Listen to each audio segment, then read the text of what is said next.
First thing we're gonna do is called circle punching. This is basically a die set, and please let me know if you're having trouble with it, because I have to sand these punches pretty frequently. So let me know if it seems like they need it. But basically, you are just going to take a piece of metal and sandwich it between the two steel plates that are on this block, okay? And we're just gonna line it up with whichever hole you want to use. So I'm gonna go for the smallest one here. And then you will want to take the punch that corresponds with that hole. And take a look at the punches. This is frequently an issue for people. But they have, of course, two sides. One is 90 degrees and not sharp at all. The other one is angled slightly and it's got a sharp edge, okay? Who wants to guess which side does the cutting?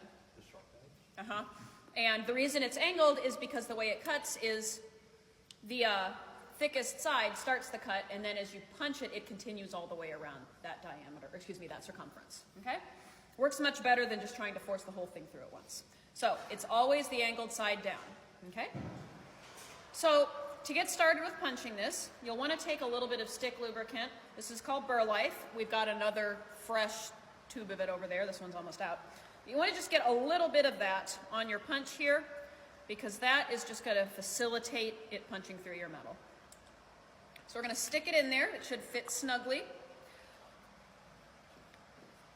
Anyone want to tell me why I'm not going to do this? You might hit your hand. Yeah. I want to be able to use my hand for the rest of the month, okay?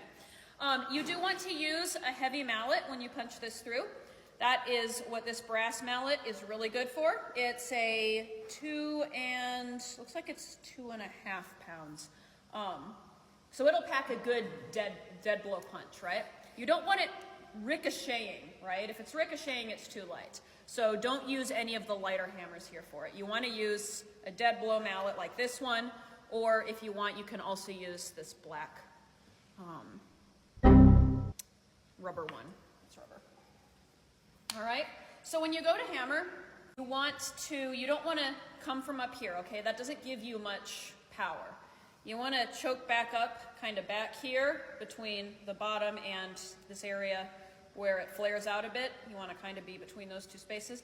And you want to hinge at your elbow. Don't do it like this. If you do it like that, you're going to give yourself carpal tunnel, okay? When you hold this, like I said, don't hold it like this. You want to hold it on the edge. There are actually these two little notches. You guys can all see those. You can place the pads of your fingers in there. Hold it down like this, and then